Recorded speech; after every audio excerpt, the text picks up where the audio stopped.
Conducta. Modelo estable de comportamiento de una persona. Manifestación observable de su personalidad. Se entiende también como la actuación de una persona en un espacio y tiempo determinado. Está influida por la genética, las creencias, el contexto, las personas, la experiencia, etc. Sucede como una reacción ante estímulos. Pueden ser externos o internos. Los externos, situaciones del entorno de la persona que la afectan y le hacen responder. Internos, alteraciones del propio organismo que nos hacen actuar. Dentro de los internos tenemos los fisiológicos, que afectan a las funciones físicas. Psicológicos, afectan al componente psíquico de la persona. Componentes de la conducta. Tenemos componente conductual, fisiológico y el cognitivo. Componente conductual, es la respuesta motora del individuo, es decir, lo que la persona dice o hace, es la parte observable de la conducta humana. Incluye, comportamiento verbal, no verbal y paralingüístico. Fisiológico, es la respuesta interna del organismo. Se manifiesta por las reacciones fisiológicas que acompañan a la conducta, por ejemplo, la dilatación de la pupila, ritmo cardíaco, etc. Componente cognitivo, es el pensamiento que desencadena un determinado estímulo o situación, este influye en el componente conductual, está influido por conocimientos previos y nuestra subjetividad, nos capacita para interaccionar con el entorno, no es observable. Tipos de conductas. Según la elaboración de la respuesta, conducta estereotipada o innata, la respuesta se da de manera mecánica, inconsciente, sin propósito concreto, reflejo. Conducta aprendida, es intencionada, ha de adquirirse, hábito. Conducta compleja, derivada del razonamiento. Tipos de conductas según su manifestación. Tenemos conductas agresivas, conductas pasivas o inhibidas, y conductas asertivas. Conductas agresivas. Solo se atiende a los propios intereses. Transgreden los derechos de los demás. Utiliza la violencia física o verbal. Conductas pasivas. Evitan enfrentamientos. Mantienen el afecto de quienes les rodean. Anteponen los intereses de los demás a los propios. Conductas asertivas. Defienden los propios intereses respetando los de los demás. Expresan lo que quieren y opinan sin avergonzarse. Técnicas de modificación de conducta. Es una estrategia o procedimiento para conseguir una transformación en los patrones de comportamiento habitual de una persona, para conseguir una conducta adecuada. Para aplicar una técnica de este tipo se deberá identificar la conducta objetivo que se quiera modificar, es importante dar la mayor cantidad de detalles de la conducta, así será más eficaz el proceso de modificación. Luego hay que establecer los objetivos que se quieren alcanzar, por ejemplo, adquirir, aumentar su frecuencia, perfeccionar, reducir, eliminar, etc. Dentro de las técnicas para incrementar o perfeccionar conductas tenemos el refuerzo positivo. El refuerzo positivo consiste en proporcionar una consecuencia agradable tras la ejecución de la conducta que queremos que la persona lleve a cabo. Estos refuerzos pueden ser sociales, materiales, basados en actividades, y canjeables. Sociales, reforzar a través de felicitaciones o elogios verbales. Materiales, premiar con objetos consumibles o duraderos. Basados en actividades, por ejemplo, programar una salida al cine o dejar más tiempo para las actividades gratificantes. Canjeables, dar algo que se podrá cambiar por lo que la persona persiga. Cómo aplicar el refuerzo positivo. Elegir refuerzos efectivos. Ayudarse de la persona y su familia. Utilizar varios refuerzos distintos para evitar la saciación. Aplicarlo inmediatamente después de la realización de la conducta. Es importante decidir la frecuencia de la aplicación del programa. Para esto se pueden optar por dos modelos, el refuerzo continuo y el refuerzo intermitente. Refuerzo continuo. Aplicar el refuerzo cada vez que la persona actúe correctamente. Inconvenientes del refuerzo continuo. Peligro de saciación. Dificultad de generalización. Desaparición de la conducta si no se da. El refuerzo. Refuerzo intermitente. Tras las fases iniciales, es el más eficaz.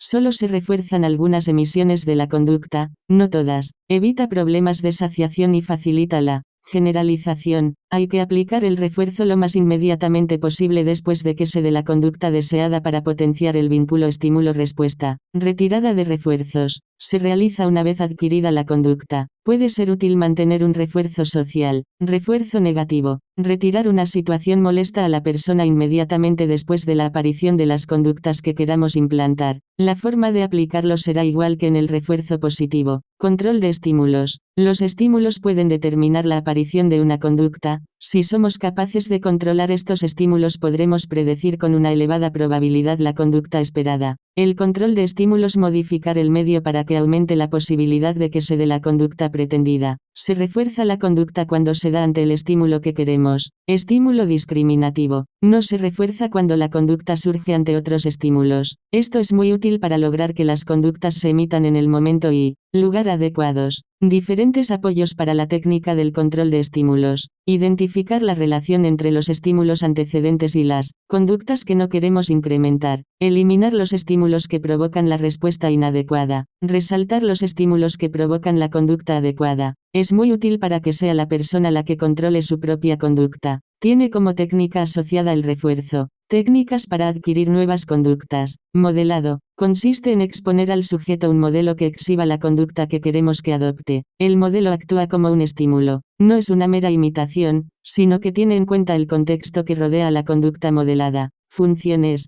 Adquirir conductas objetivo. Inhibir conductas desadaptadas. Incrementar la estimulación ambiental. Activar emocionalmente al observador. Aspectos a controlar para facilitar el aprendizaje. Los componentes conductuales ha de ser conocidos y sencillos. Explicar la conducta a alcanzar. Que el sujeto sepa para qué le sirve la conducta y o por qué es importante. La presentación de la secuencia será lenta y durante poco tiempo para mantener la atención. Exagerar las conductas. Reforzar las conductas. Dar instrucciones claras sobre los aspectos básicos de la conducta. Resaltar los aspectos clave mientras se exhibe el modelo. Tras la observación, el usuario hará role-playing. Inmediatamente después de la observación, ha de ser reforzada. Lo observado ha de ser practicado en el ambiente real. Tareas para casa. Es importante que la conducta a enseñar sea adecuada a la capacidad del observador, que el observador no sienta ansiedad. Esta técnica se basa en el aprendizaje vicario. Está especialmente indicado para el aprendizaje de apps. El modelo puede ser cualquier persona que pueda representar los aprendizajes deseados. Tiene el riesgo de facilitar el aprendizaje de conductas desadaptativas si el modelo adopta conductas inadecuadas. Contribuirá positivamente en el aprendizaje de la conducta, que el modelo sea similar al observador, sexo, edad, situación, etc. Tenga prestigio y o valor afectivo para el observador, haya vivido una situación similar a la del observador. Técnicas de modelado. Según la conducta del observador, pasiva, el usuario solo observa la conducta, no la reproduce. Activa, el usuario observa y reproduce la conducta en la misma sesión. Según la presentación del modelo, simbólico, el modelo se realiza a través de una grabación audiovisual. En vivo, el modelo está presente. Según la adecuación de la conducta del modelo puede ser positivo o negativo. Positivo, se modela la conducta meta. Negativo, se modelan conductas no deseadas. Según la dificultad de las conductas a modelar, de conductas intermedias, descomposición de la conducta final en varias, que son modeladas, de conducta objetivo, modelar la conducta objetivo, según el número de observadores, individual, un observador, grupal, ante un grupo, según el número de modelos, tenemos el modelado simple y múltiple. Simple, un modelo, múltiple, varios modelos, según la competencia del modelo. Tenemos mastery y afrontamiento. Mastery, el modelo tiene habilidades y recursos para mostrar perfectamente la conducta objetivo. Afrontamiento, al principio, el modelo tiene las mismas dificultades que el observador, pero, poco a poco, supera las dificultades y realiza la conducta de manera satisfactoria. Otra técnica de modificación de conducta es el moldeado. Consiste en reforzar selectivamente la conducta que se va aproximando a la que queremos conseguir. Se utiliza para conductas difíciles de adquirir, ya sea por la dificultad que tiene la conducta, por la discapacidad del aprendiz. Está especialmente indicado para rehabilitar funciones motoras y del habla. El moldeado se complementa con refuerzos y modelado. Los instigadores. Los instigadores o incitadores son refuerzos que ayudan a iniciar una respuesta. Son estímulos previos a la conducta, señales, instrucciones, gestos o directrices para iniciar la conducta. Guía física. La guía consiste en forzar físicamente los movimientos de la función motora que se quiere desarrollar. Encadenamiento. Consiste en descomponer una conducta compleja en conductas sencillas, de manera que cada una sea un eslabón de la cadena. Las tareas componentes ya son conocidas por el aprendiz, pero no las enlaza adecuadamente. Aplicación del encadenamiento. Hay que especificar la conducta que se quiere alcanzar y las subconductas que la componen. Secuenciar las instrucciones para cada una de las subconductas. subconductas, encadenar de forma secuenciada, en orden de ejecución, las diferentes subconductas hasta lograr la conducta completa. Se utiliza para desarrollar habilidades de autocuidado y domésticas. Se complementa con modelado, moldeado, refuerzos e instigadores. Técnicas para reducir o eliminar conductas. Castigo negativo o coste de respuesta. Retira un refuerzo positivo ante una conducta no deseada. Los refuerzos que se suelen retirar son eliminación de elogios, sonrisas, gestos aprobatorios o palabras cariñosas, suprimir caprichos, privación de actividades agradables, suprimir relación con personas o ambientes amenos, castigo positivo, aplicar una consecuencia aversiva o desagradable inmediatamente después de la realización de una conducta indeseada, puede ser verbal, gestual o físico, solo se utiliza para situaciones muy graves, como cuando hay conductas agresivas o conductas autolesivas. Inconvenientes del castigo positivo. No es educativo ya que la persona solo se deja de realizar la conducta para evitar el castigo pero no aprende a modificar su conducta. Crea rechazo hacia la persona que castiga y el entorno terapéutico. Puede provocar habituación, es decir, que la persona se acostumbre al castigo. Otra técnica de modificación de conducta es la extinción. La extinción consiste en ignorar la conducta indeseada. Se supone que desaparecerá al no ser reforzada. Se ha de aplicar siempre de forma continua. Combinada con el refuerzo de conductas incompatibles es más eficaz. Es útil para eliminar conductas inadaptadas que han sido reforzadas previamente, como por ejemplo cuando un niño dice palabrotas y está acostumbrado a que le rían las gracias.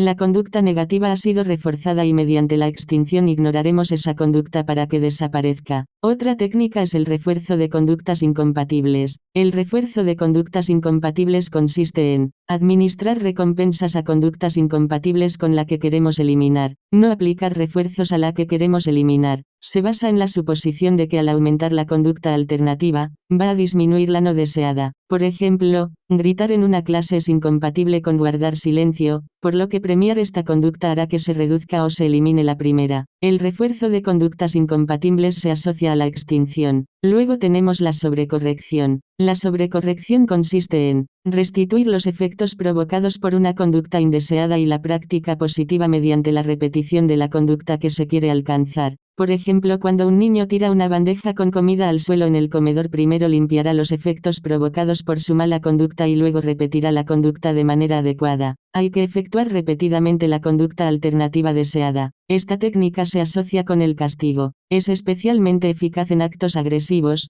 berrinches, prácticas voluntarias de incontinencia, etc. El tiempo fuera o aislamiento. Retirar un refuerzo o imposibilitar el acceso a él durante un periodo de tiempo, si se produce una conducta inadecuada. Puede ser, de actividad o de lugar, valiosos para la persona. Debe de ser breve. Se asocia al castigo. Técnicas para el control de conductas. Son procedimientos que se basan en un acuerdo entre el profesional y el usuario. Se establece una negociación entre ambas partes. Son eficaces para incrementar, perfeccionar o instaurar conductas adecuadas, eliminar las no adecuadas. Se utilizan para conductas disruptivas y de inadecuado comportamiento interpersonal. Las técnicas utilizadas para controlar conductas son la economía de fichas, sistema de refuerzo. Utiliza fichas, que se canjean por recompensas, para premiar la conducta objetivo. Esta técnica se combina el refuerzo positivo y el castigo negativo. Tiene ciertas ventajas. El refuerzo es inmediato y tangible, lo que aumenta el poder reforzador. El usuario gestiona sus fichas. ¿Cómo aplicarlo? Primero, entre el profesional y el usuario, definir conductas que ganan fichas y conductas que las hacen perder. Valor de cada ficha y recompensas por las que cambiarlas. El usuario tendrá las fichas en su poder. Llevar diariamente la contabilidad, ganadas, gastadas,